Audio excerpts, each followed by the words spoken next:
Greetings, this is Obi-Wan Kenobi, and I have drifted into the Underworld. The Star Wars Underworld. I have a bad feeling about this. Here we go. We must go to the lower levels. The Underworld. You've taken your first step into a larger world. You're after something. Ben. Since I've started the Underworld, I've met so many great friends. Chris. I grew up in the 1990s, and mall packaging is nostalgic for me. Dominic. What I love most about Star Wars is that it's fun and it's all-round good times.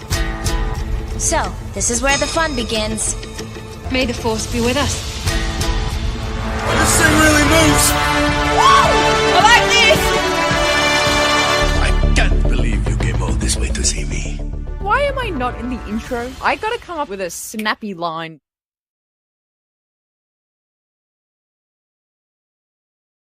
Why, hello there, ladies and gentlemen, and welcome back to the Star Wars Underworld podcast. Boy, do we have an incredible show for you guys, despite the fact that there really has not been that much Star Wars news as of late.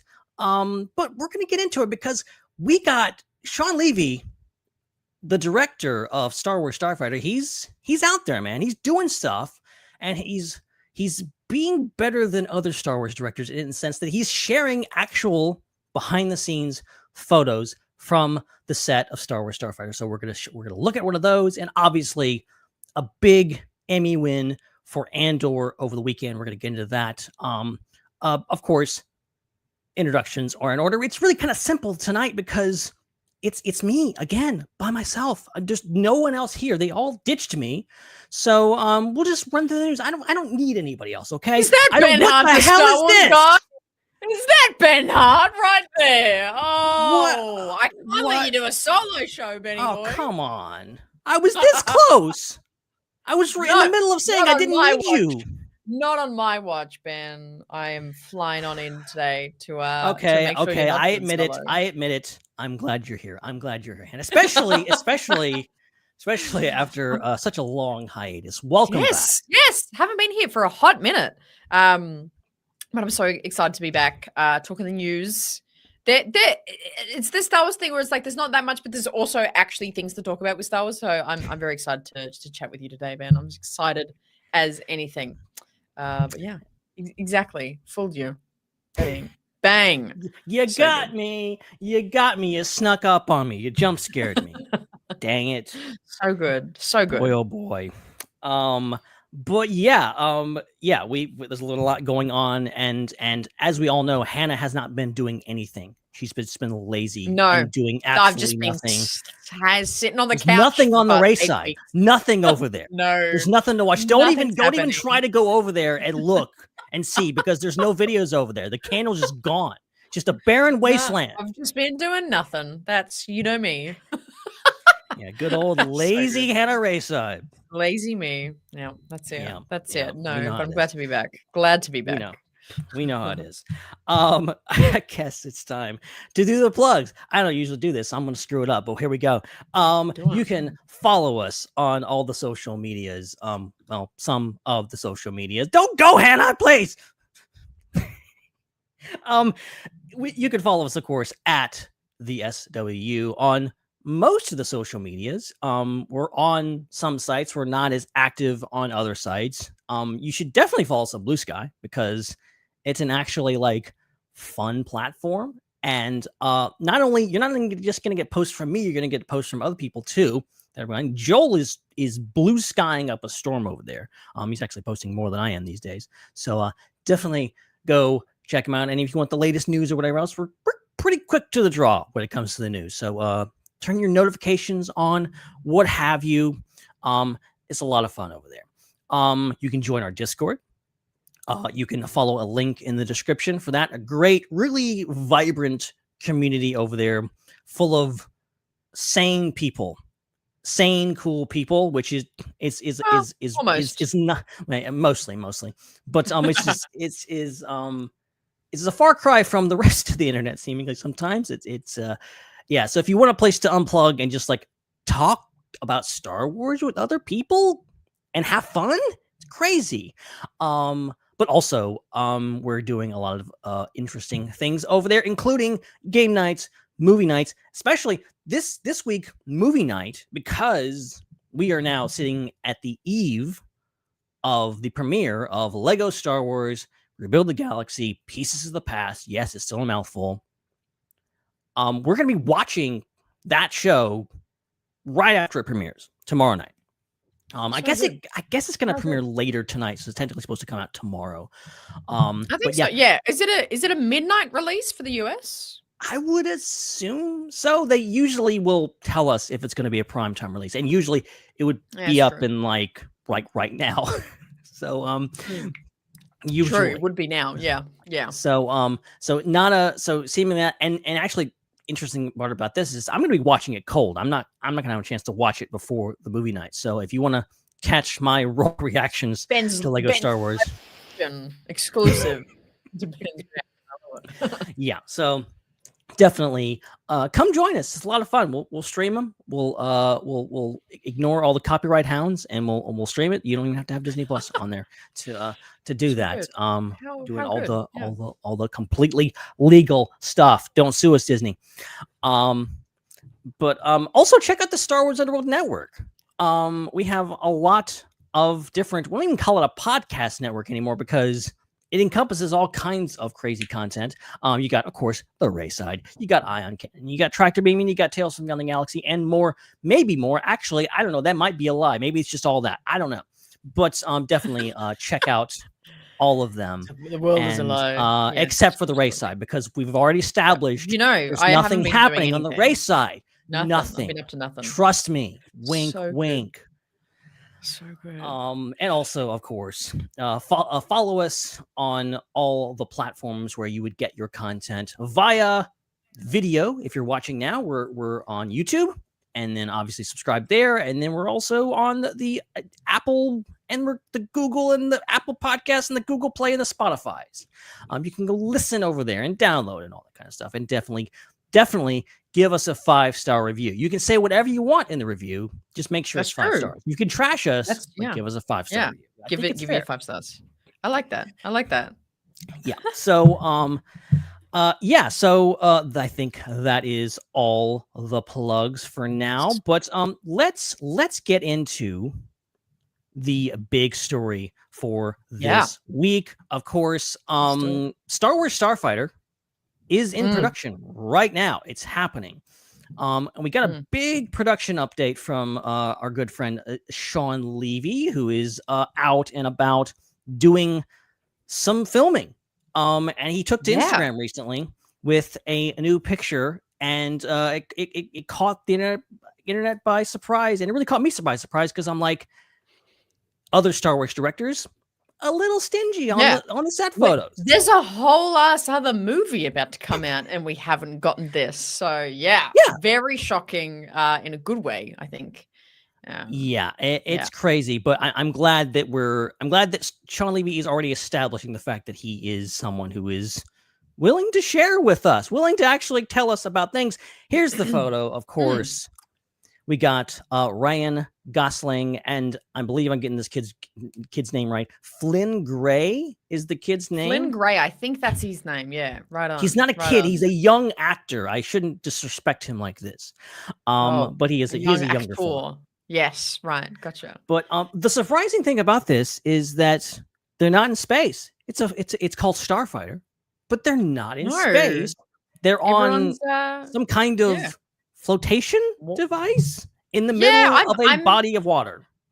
I can only think of Bad Batch season 2 with this sort of photo where if you cast your mind back to season 2 on Pabu, and they had those sort of like starfighter boat type things, boat speeder things. It's seemingly what they're on, some sort of water world. I can only guess that maybe they crash landed. Maybe a certain starfighter landed here. I like that idea. I think because they look a bit worn. He's got a nice bruise or something on the side of his face there with makeup. So they've been through something. They've been through something, and some little behind the scenes details of this. Sean Levy actually tagged the photo on Instagram with Sardinia, Italy. and the caption reads somewhere in the Mediterranean Sea. So right now, somewhere in the Mediterranean Sea, they are filming a Star Wars movie. For the record, that's so weird. Kinda That's wild. so crazy. Yes, it feels very sequels to me. It feels very like this is the type of stuff that came out when all the sequels were coming out. It was just like one still image being like filming in the Highlands. Like, oh yeah, you know, I really love it because it really, and I think this photo did a good thing for this movie and Star Wars in general, is that it got the general audience talking about, oh, there is another Star Wars movie. Oh, Ryan Gosling is in a Star Wars movie. Oh, what's this Star Wars movie? Kind of just everywhere that I saw it, like this photo had whoever shared it, whether it was Sean's actual post or whether it was like, even Mike, I reposted the photo and, all the news art accounts like reposting this photo. There was thousands of likes, hundreds of thousands of likes on every post. And there was hundreds and thousands of comments on every photo, where you could find this photo of people being like, oh, what is this? Could it be this? Blah, blah, blah. Which is, I think, is a really good thing for this movie. It bodes well for it, in my opinion.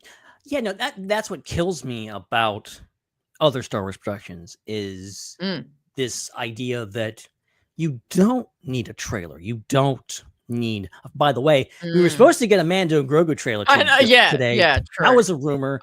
Didn't exactly pan out. Yeah, but that is neither here nor there. So it definitely changed the topic of our show tonight.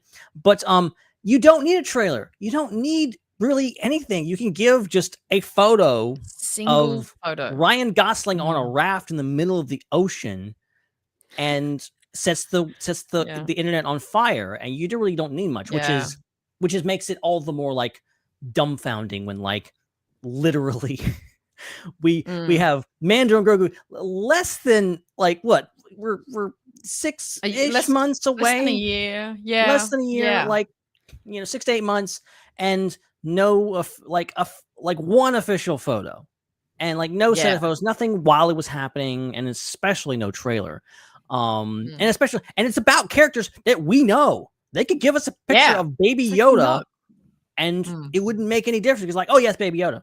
Baby Yoda, he's in a desert. We've never seen that before. Wink. Man, you're loving your winks tonight, man, aren't you? Yeah, I know. Wink, wink.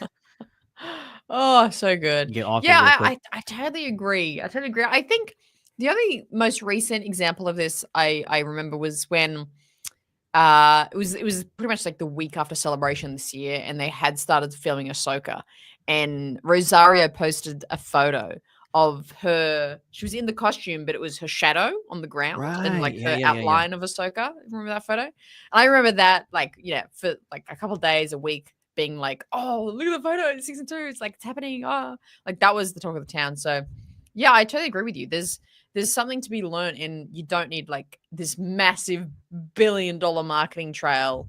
Well, I mean, market the movie, but also to give the usually a pretty good idea to do that. Yeah. But like this time now, years before the movie comes out, like little crumbs of it's happening is good, and I think that Starfighter is gonna. I mean, to be honest, the premise of it, I'm not actually all that interested in. But the fact that they've done not only the cool black and white photo in front of the speeder, cast announcement, and now this photo, all within like a month or 2 months, I'm like, so cool. I want to see this movie more now. So it's worked on me. So yeah, no, I think it's definitely working. I mean, Ryan Gosling. That's all you have to say. That's all you have to show is Ryan Gosling, and most of us are like, we're locked in now. But I want to get back to what's actually going on in this photo, because a lot of people, like you made some good points about like Pabu. We've had a lot of water planets. A lot of people have been making, and I want to know what you think about this, of the connections to Star Wars Resistance, a show that's largely set on a planet that's a water planet, and it is in the same era. Technically, you could say that there's only a few years difference between Star Wars Resistance and this movie. The safe bet is probably just a new planet, because because we were all like, Force Awakens, they show us a desert planet. Oh, yep, definitely we're going back to Tatooine. Definitely not a new planet. And then they slapped us in the face with Jakku. So I don't know. What do you make of the Resistance, or really any other connections you can make out of this? Yeah, I love that connection. I think Resistance was super underrated. I think it was a really well told story in the Resistance era of storytelling. I wish it was probably pitched a little higher, just insularly as a show, The Resistance. I wish it was pitched a little for like an older age, so it was a bit more kind of broadly watched by everyone and adults.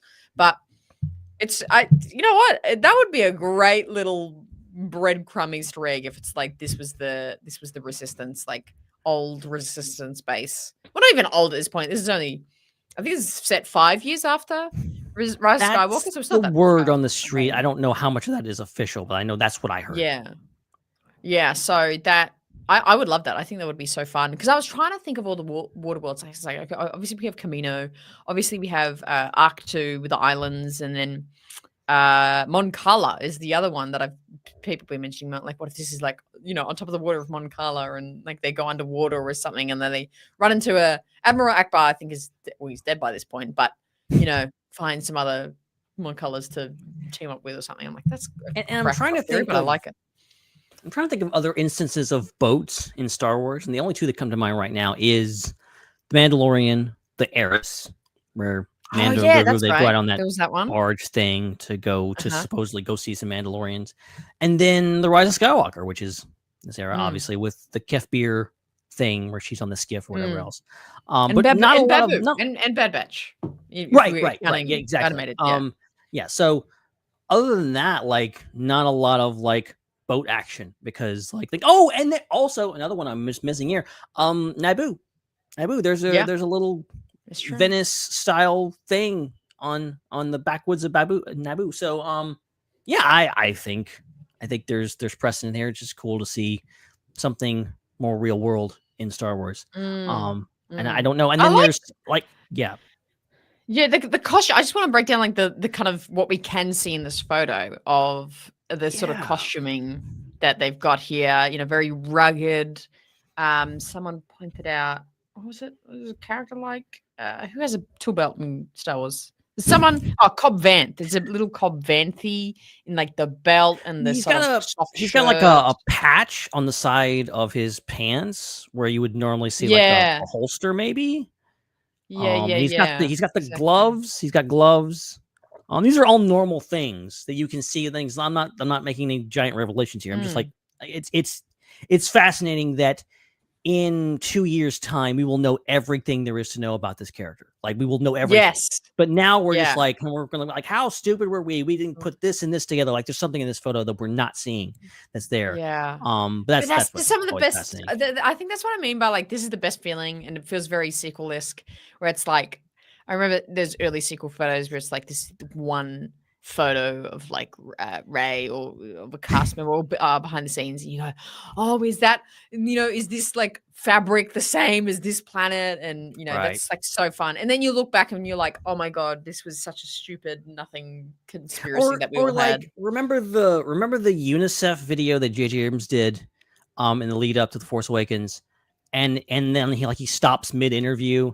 And like Baba Joe, the dude, like walks behind him, and we're like, "Oh no way! Oh my god!" It's like the dude's not like he's dude's barely in the movie. Like when we're like, "Oh my gosh, we're seeing a character that's just that's the way it goes." Like just obsessing over the tiny details. Like obviously trailers are amazing, and I can't wait to see the trailer for this. When they shoot it, we'll get the trailer probably, maybe before the Mandalorian and Grogu at this point. But like these little snippets that you're just like, you have no context whatsoever. You're just given this thing. It's always fun. Always fun to break this down.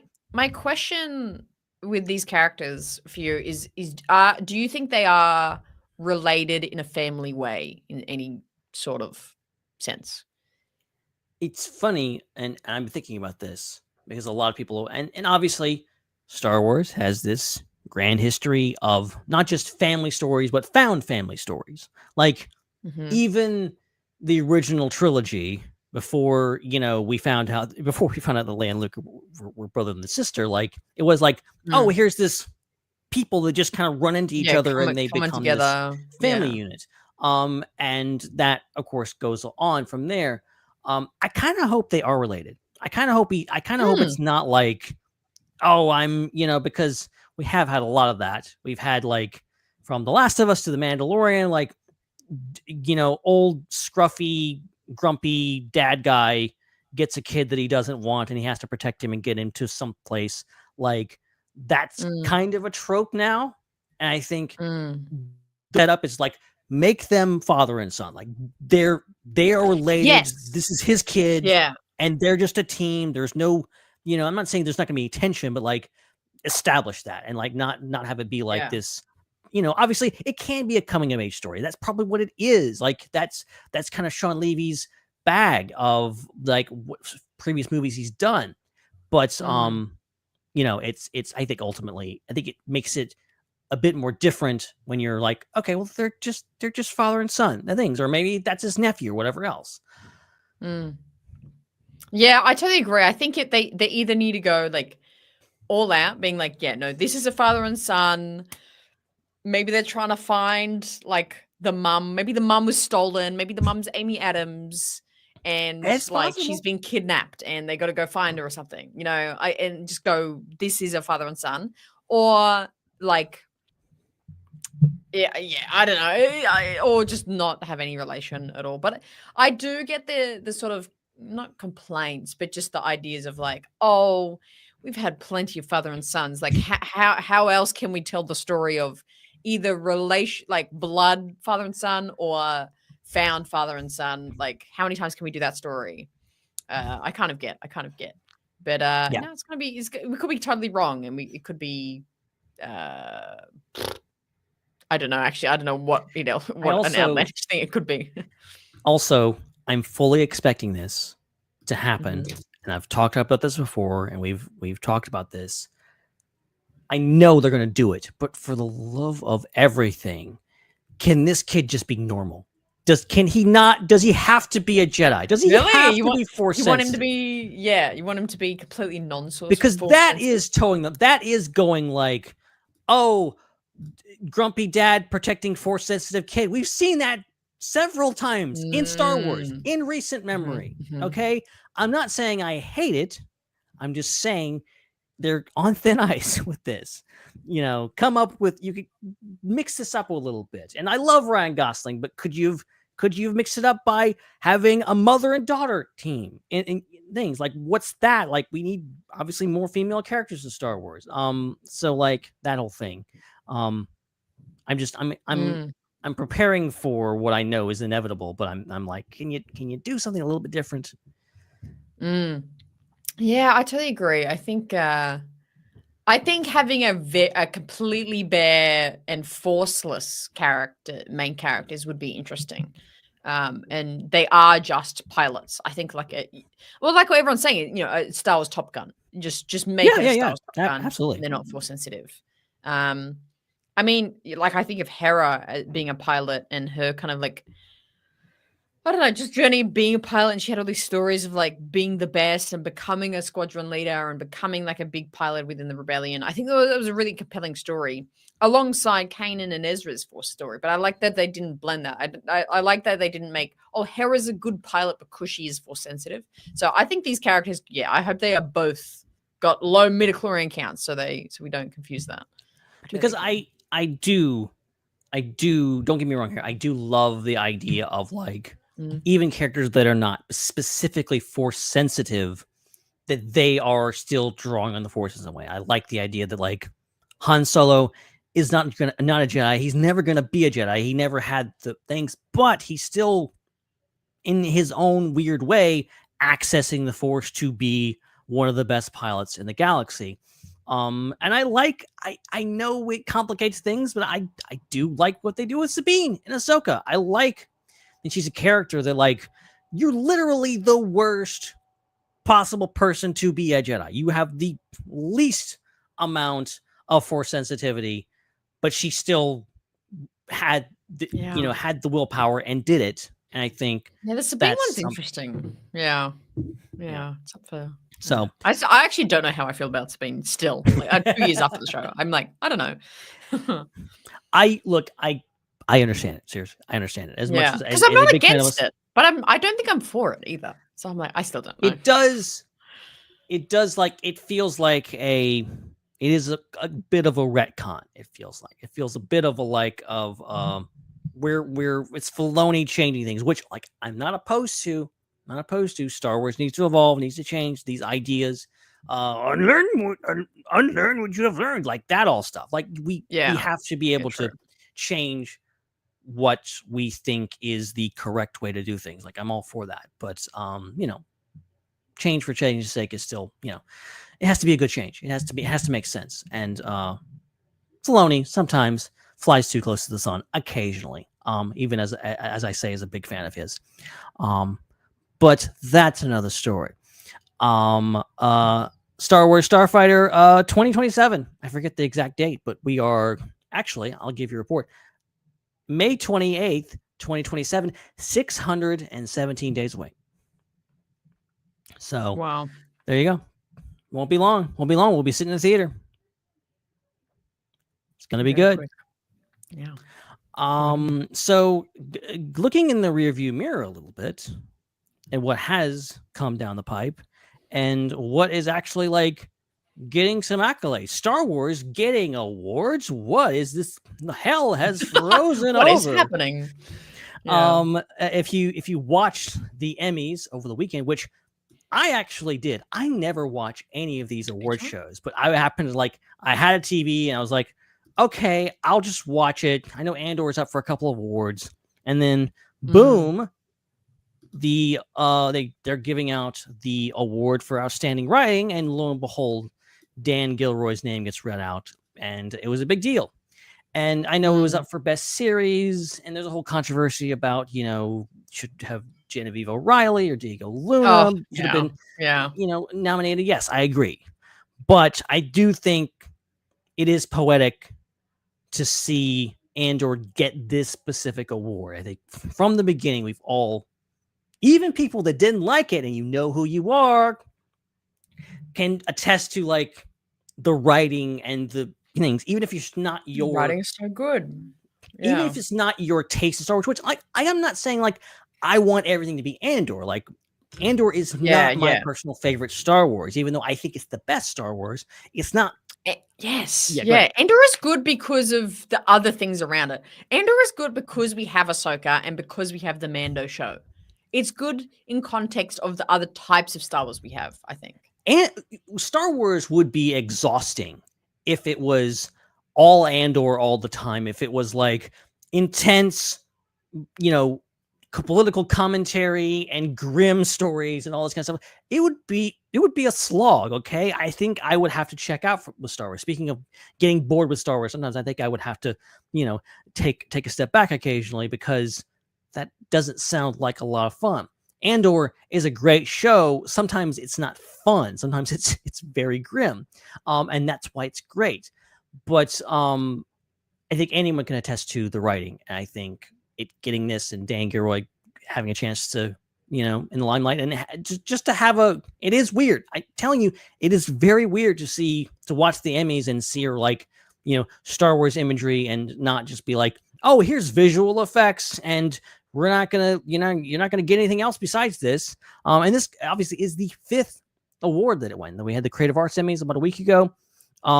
It won for, of course, fantasy costume, production design, picture editing, and special visual effects. So that's 5 Emmys for Andor. So really, just really nice to see the people. I know it should have got more, but it also could have got none. And I think this is a pretty good showing for the show. Yeah, I totally agree. I think, I am on the bandwagon of super upset that Genevieve didn't get a nomination. But I heard, sort of someone trying to explain it being maybe why they didn't get nominated, and maybe it was more on a technicality because the show, I think it was especially season 2 was such an ensemble at that point. It's hard to pick a main character. So it might have come down to a thing of they couldn't actually fit them to the right category. Was Mon Mothma a supporting actress, or Genevieve, was she a supporting actress or a main lead actress? It's hard to and then you look at Dedra. I think Denise Go's performance was absolutely impeccable. Yeah. Cyril Khan. What's his Actor name? Kyle Soller, yeah. Kyle Soller, yeah. Performances were unreal, unbelievable. Adria Arjona's her scenes weren't that super long, but every scene she was in was the most like heartbreakingly heavy-hearted scene. But it's like, are they main characters? Are they supporting characters? And I think it comes down to like time or like percentage of screen time or something. Yeah. So that's where I heard the kind of argument of like, oh, maybe it was hard to fit them into a certain category to get them a nom, because I just there's at least those 4 I would have put up for an Emmy for their performance, because I just unbelievable performances by those characters. And with Andor, there's almost no small parts with it. Like there's so many that are like even like characters that have one scene. like when Cassian, like in that one episode, he goes to like this, for lack of a better term, like a convenience store, and he's like, I have friends everywhere, and like lady comes up and is like gonna get him fitted for his clothes to be a fashion designer. Like she doesn't try to say anything. She gives an all-star performance. Like she comes out, does the whole thing. Like it's crazy. And there's other characters, I forget the guy's name, but like there's this guy that throughout season 1, he's a guy on Ferrix. He's like Cassian owes him money, so he's kind of confronting him at first. And there's this whole subplot about like him ratting out to the Imperials, and then eventually like he gets a grenade to the face in the final battle. And like it's like you remember that character. It's a performance that is so memorable. And I don't even remember the guy's name. And yet, it's incredible the amount of work they go into all these characters. And like I would give that guy an Emmy. Like I would give any of these characters. I think they're incredible. Like the freaking bellhop, man. The bellhop. Like how great the bellhop guy. Yeah, that's right. And that actor. Just like has just a few scenes, but yet leaves such an impression on everything. So it's crazy. But. Without a doubt. But yeah, congrats to Dan Gilroy. Congrats, Andor. I don't know. I don't want to be cynical here, but I don't know if this is ever. I think maybe this is as close as ever going to get. And I don't want to disrespect anybody else, because like there was a lot of great things that won at the Emmys. Like I was very happy to see Kristen Minotti get like her first Emmy ever for The Penguin. Another win for like nerdy stuff. Like The Penguin got a ton of awards. So yeah, it's for us geeks. We're living it up, okay? We're hitting the big time. So we can't really complain if we're being honest. But good to see Andor getting representation. You talked about Ahsoka, so we may as well get into it. There's a couple of big things that showed up over the week, particularly about. Now, I think we actually knew the directors for Ahsoka season 2, because they are. I think we knew them previously. I don't remember talking about them, but somebody said we already knew them, so I'm trusting them. But but apparently we knew the directors. We didn't know what episodes they were going to be doing or what episodes they're doing, because I think they're still actually technically in production, still filming. But now we do. Yeah. Okay, so first up we've got episodes 2 and 3, and it seems like they're going to be doing. Each director will be getting 2 episodes, and it's going to be an 8-episode season. So Jennifer Getzinger, who previously did Agent Carter, Daredevil, Jessica Jones, and Westworld, she's going to do episodes 2 through 3. Bryce Dallas Howard, MVP, returning episodes 4, and she's getting 2 episodes of Ahsoka season 2, episodes 4 and 5. So the middle chapters, and then episodes 6 and 7 will be done by Anders Engstrom. I'm sure I'm butchering that name. I apologize.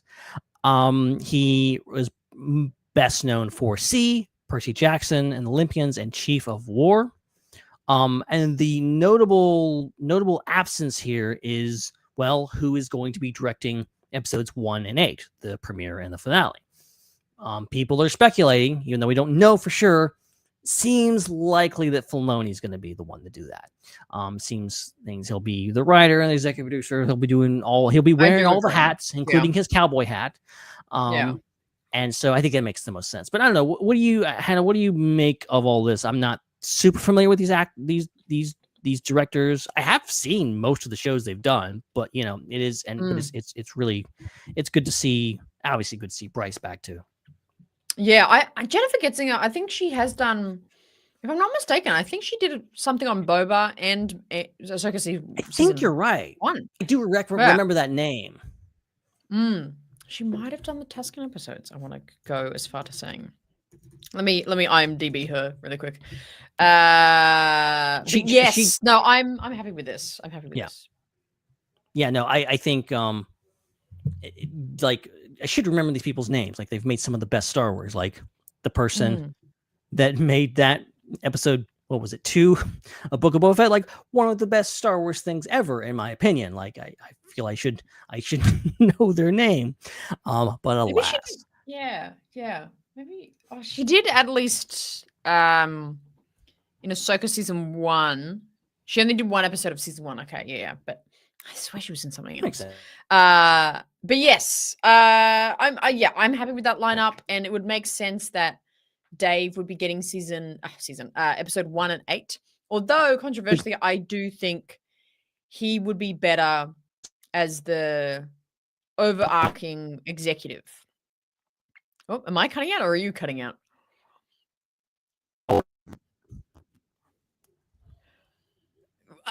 Are you a robot? You're turning into a droid, Ben. Is that me cutting out or is that you? Are you? I don't know. I have no idea.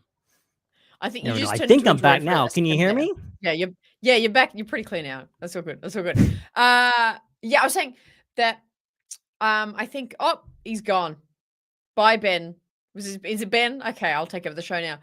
As I was saying, I think Dave sitting as the exec, just overseeing the vibe and feel of the show, would be a better sort of situation for Ahsoka specifically as a show. I think leaving it to more, I don't want to criticize, but more experienced directors, more experienced TV show directors, it would be a better bet for Ahsoka, because I think and I adore the Ahsoka show, but where it lacks is that a certain professional quality to it, a certain level of professionality that I think we saw signs of in the really experienced. I think Rick Famuyiwa did an episode of season 1.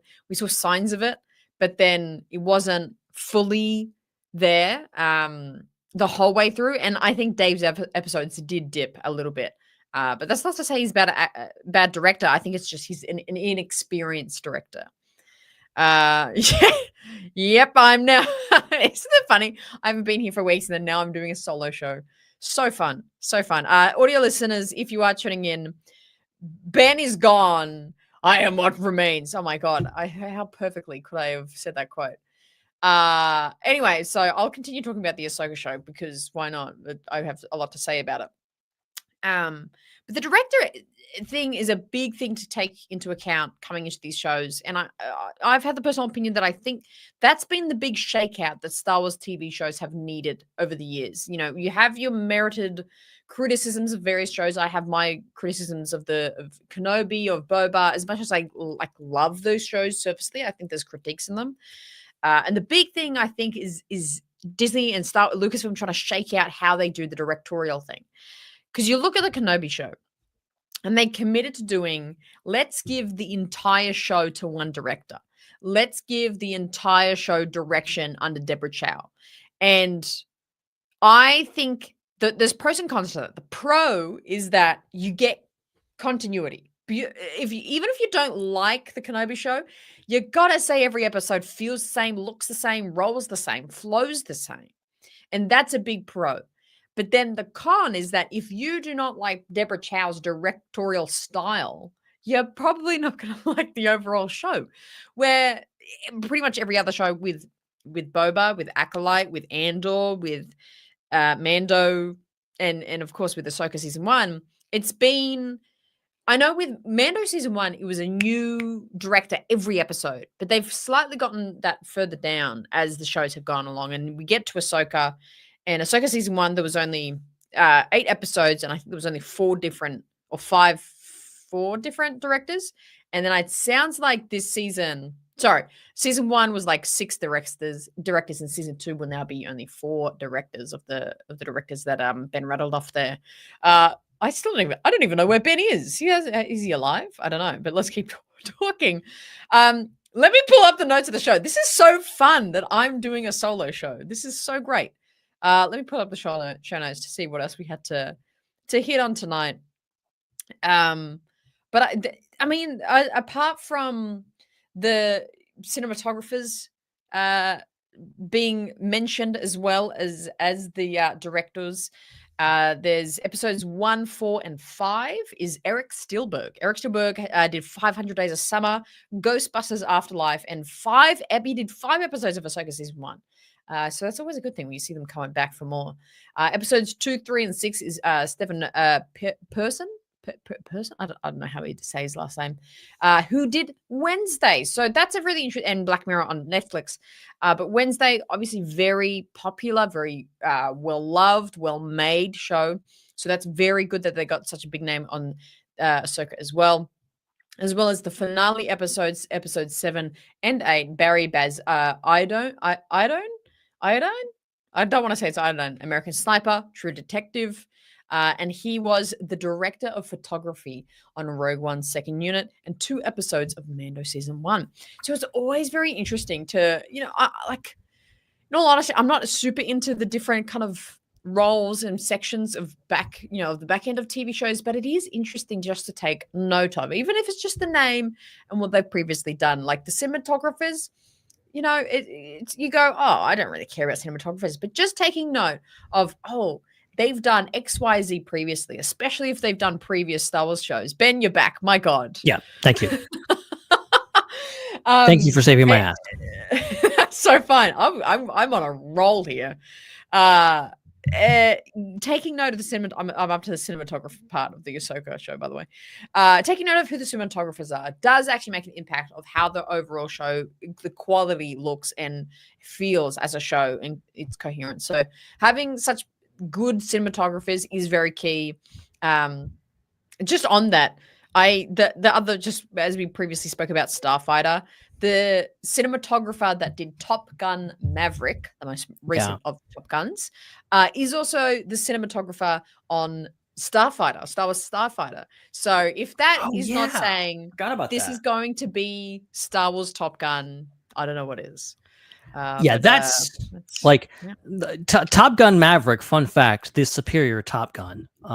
In my opinion, don't even waste your time with original Top Gun. Maverick is where it's at.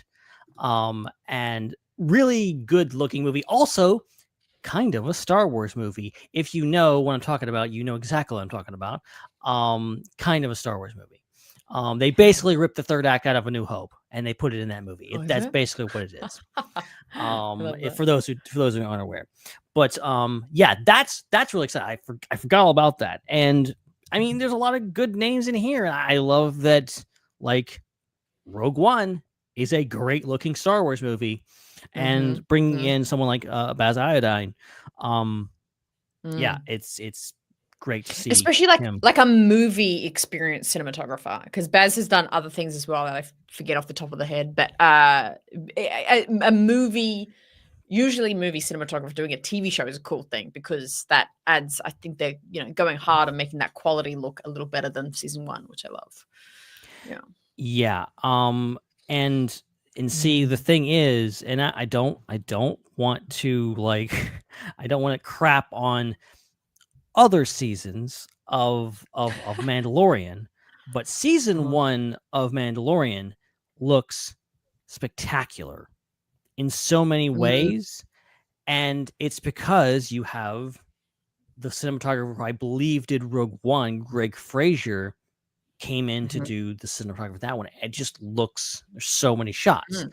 Cinematic. And I think one of the Star Wars TV at its best has been at its best when it is emulating the films, in my opinion, and it is in style and everything like that. Not to say that everything has to be like the movies, but it doesn't treat it like a TV. We used to watch, especially like tie-in shows and stuff like this. Like I was a big fan of Agents of S.H.I.E.L.D. back in the day. Okay, still am, but it was a clear difference between the production value of the Marvel movies and the Marvel TV shows back in the day. And Age of S.H.I.E.L.D. was a different breed of storytelling.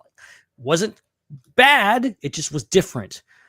So I think Star Wars has done a better job of like making cohesive things and making it so that, you know, these shows, you can put them right next to the movies and like say what you want to about the Acolyte. Looks really good. Like it's a great looking show. And there's a lot of shows like that. So I think this bodes well. I think if you're a film fan, if you're into these kind of things, you start to pay attention to like the names and the credits and like saying, oh, this looked really good. Who made this happen? Oh, it's Greg Fraser. Oh, it's, you know, it's all these names that don't really get a lot of the name recognition of someone like a Dave Filoni or George Lucas, but just as important to the final product, in my opinion. So absolutely. Yeah. I agree. It's great. I assume you talked about everything else. I assume there's nothing else to talk about while I was gone. I think so. I, for once, actually looked at the notes and followed it. So I think so. I think we're good. See, they did come in handy. See, Yes, they're like, not just for me. nice. They're not just for me. Cool. Yeah, but I think we're ready for some Ask W. I think because we did get a ask the SWU. It's a hell of a tongue twister there. Ask the Star Wars Underworld. There you go. But yeah. Okay, there's one in the top I'm gonna have to save for Dom. Okay, we'll save that one for later. Okay. This is a good one. It's a good one. I want to get his reaction to this. Dom, you know where you are, and hopefully he'll be back with us sooner or later. You know where you are. What a sentence. You know. Yeah, that was quite if he quite was a sentence. somewhere and he wouldn't know where he was, and he's just someone being like, I mean, "Where am I?" he may not. Dom, He may not you know know where where he you currently is. You never know. These things are weird like this. So good. Let's actually, we don't get a lot of new first time questioners here. So let's go over to I hope I'm saying this right. Nurka _Nurka, who says hello. I'm gonna try to do this correctly. Hello, Ben, Hannah, Chris, and Dom. Like Chris and Dom, not here, not present. But we're gonna do their best to answer the question anyway. That says, do you ever think Disney Plus will ever have the option to watch a different version of a Star Wars film? For example, the original version of A New Hope or an extended cut of Revenge of the Sith. Thoughts? I think interesting. See, we have talked about this before, how obviously there's a lot of different versions of movies. Everything from like, you know, special edition versus original cut of A New Hope to like the Lord and Miller cut of Solo. Like that'll ever see the light of day. But like, yeah, like I would love to see, like, there's apparently like 11-hour cut of the Phantom Menace. There's a lot of stuff cut out of Revenge of the Sith that I would love to see. I don't know, Hannah, what do you think about this? Yes. Well, to answer the question directly, do I think Disney Plus will ever do that? 99% not. They would. Such a cool thing. Come on. Do I wish it was a thing? Absolutely. Like, I can just see it now. You select Revenge of the Sith, and then you either click the cinematic version, which is like the movie released version, or you click the extended edition. It's like 6 hours, and it's like cool. Right. And same with like, I like how you mentioned the A New Hope in the question, because it's like, imagine you can watch the before the special effects and the after special effects version. Right. It's special editions. It would be such a cool thing to do. I would love that. I would really love that. Yeah, I think it's a I'm great idea. mad it's not. It's a really good idea. I think it's too good of an idea, like you're saying. I think Disney wouldn't go for it. It's just too good. But I want to believe that, like, because this is a thing already, kind of, sort of. The Last Jedi, you can watch it without dialogue and sound effects, with only the music. The score-only version of The Last Jedi is on there. You can technically watch two different versions. Yeah, why? Why does that exist for that movie? Because they just decided we're just going to do a score-only version of this movie. And I'm just like, why not do this for all the movies? Like, but what's the point of that? What on earth is the point of that? I mean, it's actually It's pretty cool. You should give it a shot. It's Is it actually I it's should actually give it- I'll really do that. nice. It's actually really nice. I mean, it helps. The Last Jedi has a very good musical score. But it's just like watching it without the things like, obviously, like there's been the whole dialogue. George Lucas has talked about how like all the films are kind of like silent films. You can kind of tell what's going on even without the dialogue. That kind of puts it to the test.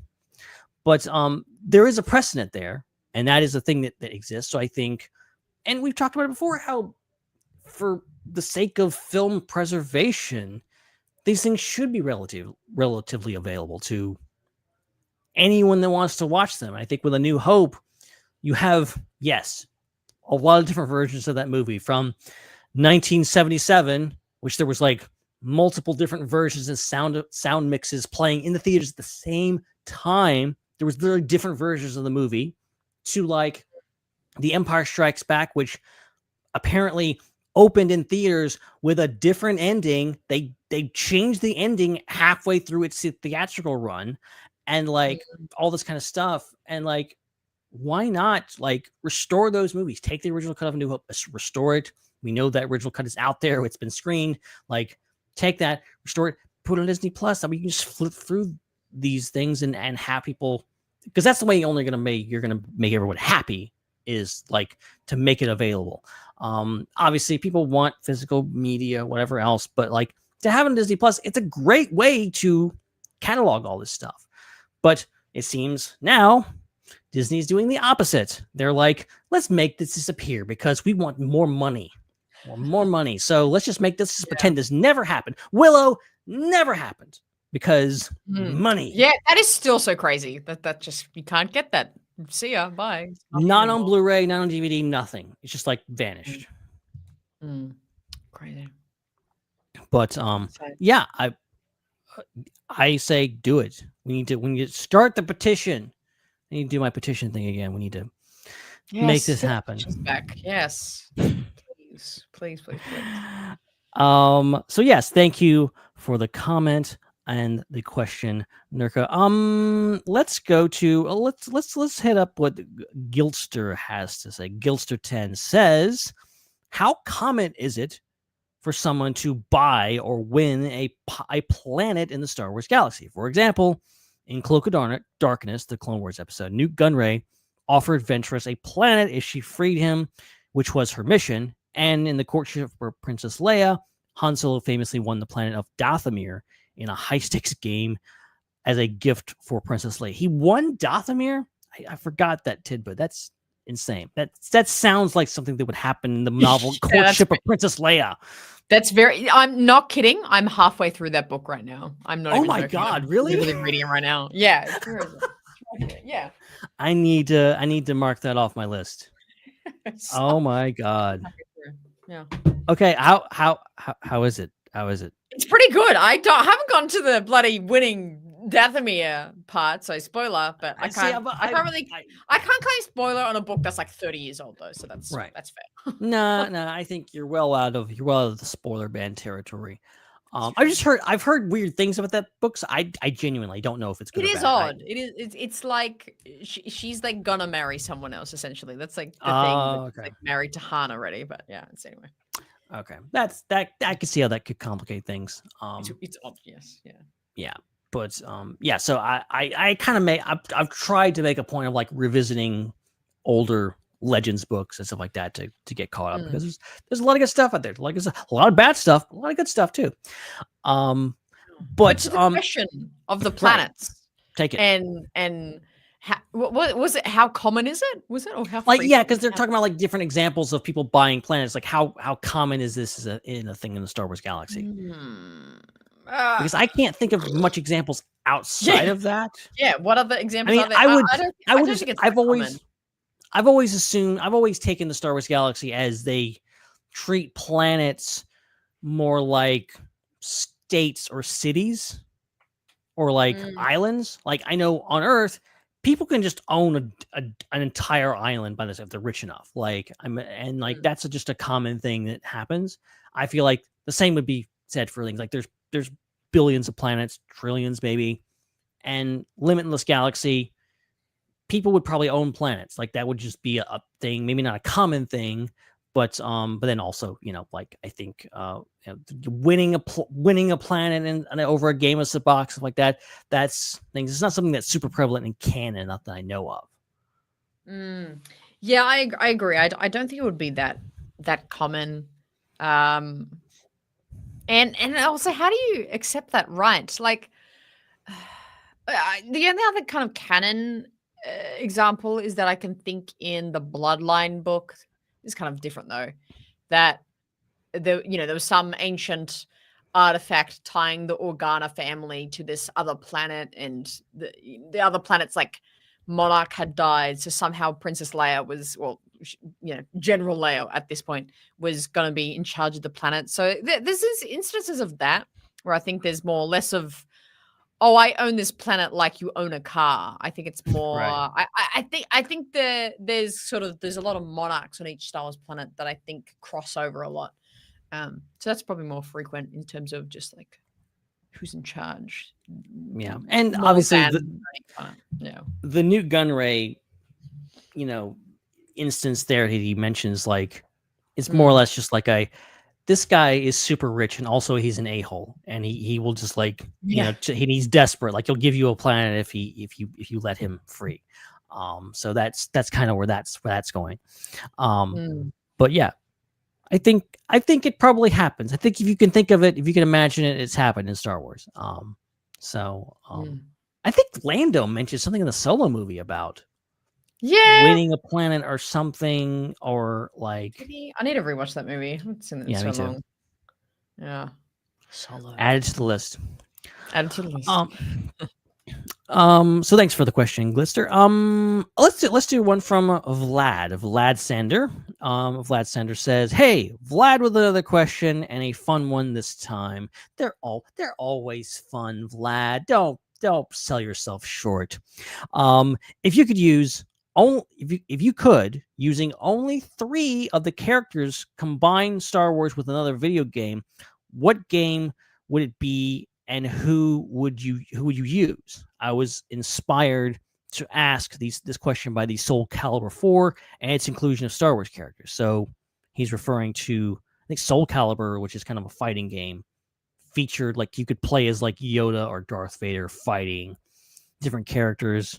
So I think he's asking, kind of put 3 Star Wars characters in another video game. Is that what we're? Is that a question? Yeah. I'm thinking. I want to see. Starting with. I would start with just like take Joel Miller from The Last of Us, and give him some shiny armor, and turn Ellie into a green baby, and there you go. That's not totally original. Well, yeah. You know what? You're not wrong. Works. Do you have a real answer for us? Yeah. I would love to see. I don't know how they haven't actually done this yet. It might already be a thing. The Porgs be used in like an Angry Birds game, and it's Angry Birds, but it's just Porgs, and you're just throwing Porgs along. Why isn't that a thing? Yeah, that should be a thing. Because they had that Star Wars Angry Birds crossover like 10 years ago. I remember that being a thing. I feel like Angry Birds has fallen out of the consciousness the past 10 years. I know. I feel like it's not. Look, I like Angry Birds. Okay, I'll admit I played Angry Birds. I played Star Wars Angry Birds. Star Wars Angry Birds. It should cool. still be a thing. I don't know why. I think a real answer would be, maybe like Zeb from Rebels, a Magna Guard, and General Grievous. Those characters in any of the Halo games, maybe Halo ODST. Oh yeah. As like special forces characters. I would love to see that. That'd be cool. That's my bet. Like, imagine Zeb versus Master Chief. That's crazy. That would be hilarious. That would. Master Chief, I think, would get messed up. I'm sorry. I'm betting on Zeb. I think so. He's got 4 opposable thumbs. Zeb versus the Arbiter. That would be crazy. That would be interesting. Yeah. That's my bet. That's my suggestion for you there. And see, that turns into the whole thing, because like I love the Revenge of the Sith video game where it basically becomes like Mortal Kombat, where you get to pit like any character against any other character. That game still holds up, and like obviously they've done this before, but like I'm thinking like who would be a good character to put into like a Mortal Kombat thing? Like Grievous is a character that like you could do so many different things with.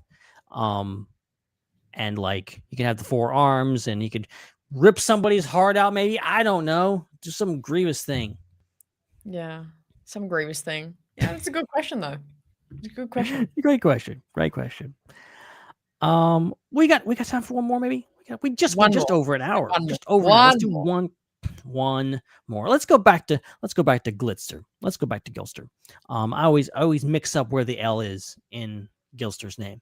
I always read it as Glitster too, actually. Yeah. Maybe you should just change it to Glitster. No, that's fine. Yeah. It's your name. It's a cool name.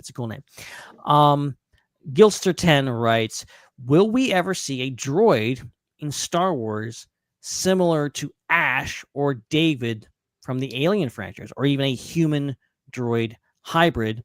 With all the technology in the galaxy far, far away, it seems possible, and it could open the door to powerful stories about droid and cyborg rights. I'm familiar with David. I literally just watched the original Alien for the first time ever a few months ago, so I'm not caught up on Alien at all. I do understand that like the concept of having synthetic human beings that are just kind of droids, but they have like human features. There's what is it, Guri? Is it Guri is the name of the character who's like this beautiful woman, but it's also a droid, I think, in Shadows is he still of the an Empire. alien? Because I haven't seen Shadows of the Empire. Because I was going to say I haven't seen Alien, so I can't even comment on this question. So you're even so I know, you just keep talking. I don't know. I know. It's fine.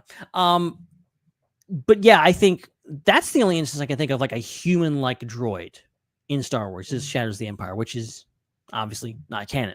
But I feel like it would be possible in Star Wars. It's just something that I think it would be a weird place to go for Star Wars because so many other franchises have done it.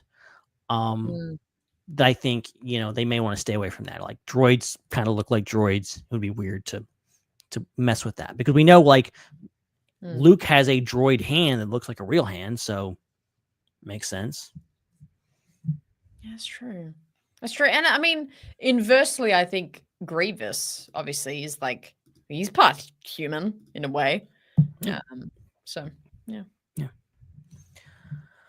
So I don't know. It's something that, because they have not shied away from Bad Batch did a Alien homage in one of their episodes. It was one of the first Zilla Beast episodes, I think, was the whole thing. Mm-hmm. So, usually the alien homage is just like dark and scary and with a creature like when they were on the ship and it was like loose in the ship. Yeah, before you knew it was a Zilla Beast. Yeah. Yes. Yeah. Gotcha. Yeah. So I think it's possible. I think anything is possible. Like literally, and Star Wars has always worn its influences on its sleeve. So I think could work.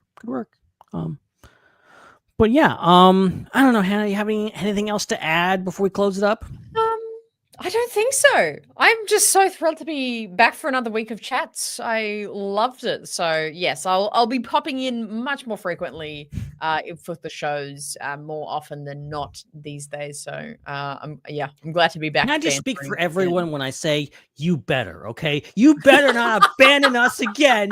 You don't know how hard it was. Thinking you were gonna compliment me. You better. Punk. Oh, that's awesome. It's just that we missed you, Hannah. We missed you. Okay. It's good to be missed. Oh, I guess. Thank you. I appreciate it. No, it's good to have you back. It's good to have you back. Thanks, buddy. It was rough going there for a while, but we made it. How many Ben Solo shows did you do? Just one so far. You just destroyed the second one. You just destroyed it right here at the top. I had it all planned out. You just destroyed my plans. So good. Oh, unreal. But Yeah. Okay. Is it rock music? Is that what? It's we're the playing? rock music. I was about to say, do you know how to get the music on? See, know how to get I the don't. music I on. don't. I am clueless. I don't do this. No, I don't push any buttons. I'm lazy. It's this one, man. Ah! All right, guys. Well, I think that will about wrap it up for us tonight. Pleasure having you all here, especially you, Hannah. And thank you so much for hosting this week. Thank you so much. A pleasure, as always. Glad to be back and cannot wait to... I'm pretty sure I'm locked in for next week as well. So I'll be round more often than not, like I said. So, yes, I can't wait for more chats to come. Do you have, like, seriously, do you have anything, like, special to promote? Because I know you've been working your ass off over on the Raeside. Not actually anything out of the ordinary. Just check out all the stuff coming out on the Raeside, as well as the newly named... That music is so loud. The newly named, you might have heard, Kessel Run Transmissions is now known as the Star Wars Side Transmissions. Newly titled and newly co-owned by myself and Corey. Wow. So that is happening over there on what was Kessel Run, now Star Wars Side, is probably the main thing I have to push out for you guys to know. So, and apart from that, keeping it easy. Yeah, check out the Raeside if you want. If you want, if it's not a busy, bother for you, if you don't mind, if you would please check out the Raeside, very politely. Yeah, definitely go check that out. You know what? Go check out some of my stuff. Okay, I've been doing stuff outside of this podcast, if you don't mind me saying, because the Intergalactic Peace Coalition somehow has returned. Whoa. What the hell is that? Sorry, your screen like went phasing. I'm like, what is happening? Oh yeah, am I back? Hang on. You're fine screen? Now. You're fine. I was wondering if it was my end or something else. But no, I think yes, it's me. IPC is back. We dropped a surprise episode on you guys after what 8-9 months of not doing anything.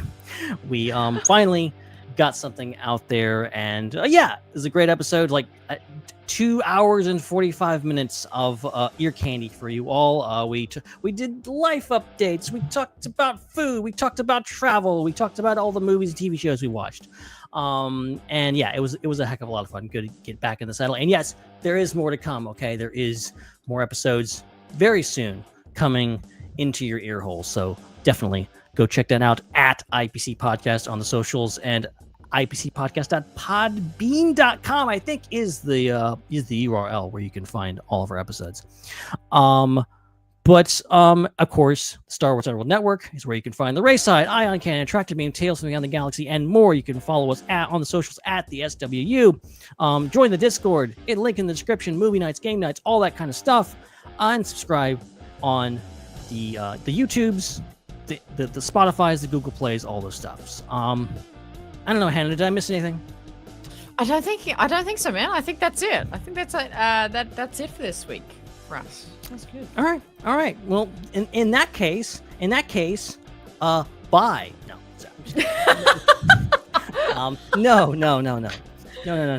I'm not gonna be that. But for Chris and Dom and Hannah and myself, thank you guys so much for listening and for being with us, and stay safe out there, guys. I mean that in the most serious way possible. Stay safe, be kind, do good stuff, and we'll see you next week. But until then, may the Force be with you. Goodbye. Are you doing the end screen? I just realized I didn't mean to it. There we go. I'm trying. Oh, there it is. Okay, who's gonna say it? We say it. You say it. Or shall I say it? Okay. Back. Wow, 3, 2, 1. It's a wrap. It's a wrap.